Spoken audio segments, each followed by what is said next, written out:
Alhamdulillah, dengan mengungkapkan puji syukur ini, semoga kita termasuk orang-orang yang mensyukuri nikmat Allah, nikmat kesehatan, nikmat iman dan Islam, serta nikmat kelapangan waktu. Allahumma salli wa sallim ala sayyidina Muhammad wa ala alihi wa sahbihi wa sallim. Dengan ungkapan ini, mudah-mudahan Allah senantiasa melimpahkan rahmat ta'zim, melimpahkan salawat serta salam kepada junjungan kita baginda Nabi besar Muhammad sallallahu alaihi wasallam beserta keluarga, para sahabat dan juga pengikutnya yang insyaallah kita termasuk di dalamnya. Masyarul mukminin, melalui mimbar yang mulia ini di hari Jumat yang penuh barakah ini, khatib berpesan kepada diri khatib sendiri dan juga kepada hadirin, marilah senantiasa kita bertakwa kepada Allah, melaksanakan perintah-perintah Allah, melaksanakan perintah-perintah Allah semampu dan sebisa kita. Hadirin jamaah rahimakumullah, perintah-perintah Allah yang disebut dengan ma'murat, larangan-larangan Allah yang disebut dengan manhiyat, ini termaktub dalam Al-Quran maupun dalam As-Sunnah. Singkatnya, agama itu dibagi menjadi dua bagian. Bagian yang pertama yang disebut dengan fi'lul ma'murat, yaitu melaksanakan perintah-perintah, dan bagian yang kedua disebut dengan tarkul manhiyat, yaitu meninggalkan larangan-larangan. Melaksanakan perintah-perintah ini ada kalanya perintah-perintah wajib, ada kalanya perintah-perintah yang hanya pada tingkat sunnah. Kemudian tarkul manhiyat atau meninggalkan larangan-larangan, ini ada kalanya larangan-larangan yang tingkatnya sangat terlarang, yaitu haram. Ada kalanya larangan-larangan yang disebut dengan makruh. Dua bagian inilah yang disebut dalam agama sebagai dua bagian dalam agama atau syatruddin.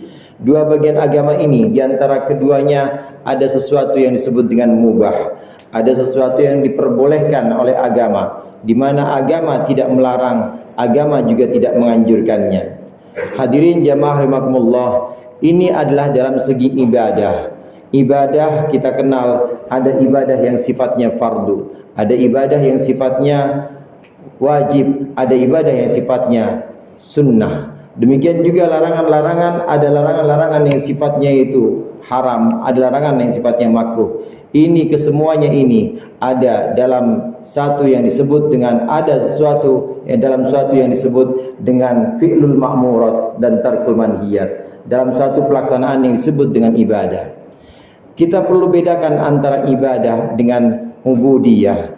Kalau ibadah adalah satu pelaksanaan agama secara zahir, di mana kita melaksanakan sholat, di mana kita melaksanakan kurban seperti kemarin, kita melaksanakan haji seperti saudara-saudara kita di tanah suci. Ini adalah ibadah-ibadah zahir, ibadah-ibadah yang bisa terukur, ibadah-ibadah yang bisa terlihat. Ini adalah ibadah yang disebut dengan ibadah zahir. Satu lagi ada yang disebut dengan ubudiyah. Jamaah rahimakumullah, ubudiyah adalah ibadah-ibadah yang dilakukan dalam hati.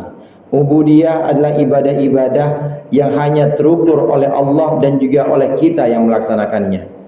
Kalau dalam ibadah-ibadah zahir, ibadah yang terlihat seperti sholat yang sifatnya wajib, atau seperti kurban yang sifatnya sunnah, ini bisa kita lihat ukuran-ukurannya. Namun dalam ibadah batin atau yang disebut dengan ubudiyah, maka hanya Allah yang tahu dan kita yang melaksanakannya. Kalau dalam ibadah zahir kita bisa melihat ada yang sifatnya sunnah, perintah ada yang sifatnya sunnah, larangan ada yang sifatnya makruh. Tapi kalau dalam ibadah batin yang disebut dengan ubudiyah, maka semuanya adalah hukumnya wajib. Sebagai satu contoh yang disebut dengan iman. Iman ini adalah ibadah batiniyah atau yang disebut dengan ubudiyah. Iman ini adalah sifatnya mutlak, tidak ada yang sifatnya iman sunnah, pasti sifatnya adalah wajib. Kemudian keikhlasan kita dalam melaksanakan pengabdian kita kepada Allah, ini juga sifatnya wajib, tidak ada yang sifatnya sunnah ikhlas itu. Kemudian juga ridhonya kita terhadap qada dan qadar, ini juga sifatnya wajib. Tidak ada perintah dalam ubudiyah atau dalam ibadah batin yang sifatnya itu sunnah. Demikian juga larangan-larangan yang ada dalam ibadah batin atau ubudiyah, Ini tidak ada larangan yang sifatnya makruh, artinya terlarang namun boleh tidak kita laksanakan. Tapi semua larangan-larangan yang ada dalam ubudiyah atau ibadah batin ini sifatnya adalah haram. Seperti riya atau pamer, maka ini sifatnya haram mutlak. Tidak ada yang sifatnya makruh riya. Demikian juga takabbur atau kesombongan, ini juga sifatnya adalah haram. Tidak boleh disebut sebagai makruh. Makruh ubudiyah yang namanya takabbur dalam hati tidak ada. Demikian tegasnya batas, demikian tegasnya ubudiyah, larangan-larangan dan perintah-perintah yang sifatnya ada dalam batin kita. Jamaah rahimakumullah, keduanya ini harus berjalan secara seiring. Ibadah zahir kita yang kita sebut dengan ibadah, begitu juga ibadah batin kita yang kita sebut dengan ubudiyah, ini harus berjalan secara sinkron, berjalan secara seiringan. Oleh karenanya, satu ibadah zahir ini harus dilaksanakan juga dengan ibadah batin. Ketika kita melaksanakan kurban misalnya, maka dalam hati kita harus ada keikhlasan. Ketika kita melaksanakan sholat secara zahir, maka dalam hati kita harus tawadhu, kita harus merendah di hadapan Allah. Ketika kita melaksanakan puasa, maka di dalam hati kita juga harus ikhlas karena Allah. Maka dua ini harus berjalan seiring. Tidak bisa kita hanya mengandalkan zahirnya saja, badan kita, jasmani kita beribadah, tetapi kita juga harus menyangkutkan dengan batin kita, menyangkutkan dengan hati kita bahwa kita ikhlas, bahwa kita tidak riya, bahwa kita melaksanakan ini hanya karena Allah. Ini adalah dua bagian yang disebut dengan ibadah dan ubudiyah. Hadirin jamaah rahimakumullah. Kemudian ada satu lagi yang disebut dengan abudah.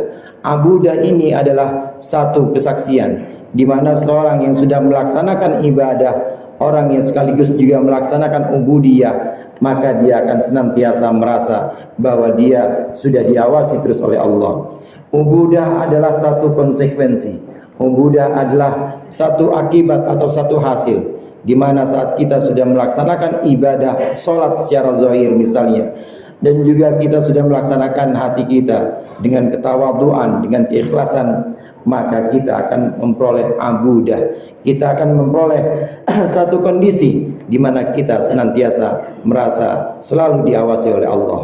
Mudah-mudahan kita bisa memadukan antara ketiga hal ini, antara ibadah yang sifatnya zahir, ubudiyah yang sifatnya batin, dan juga kita mendapatkan abudah, yaitu tingkat di mana kita selalu menyaksikan Allah dalam ibadah-ibadah kita.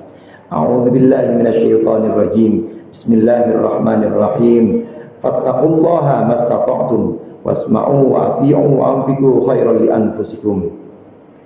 Dan bertakwalah kalian kepada Allah semampu kalian, dan dengarkanlah, taatilah Allah, serta infakkanlah yang terbaik bagi diri kalian.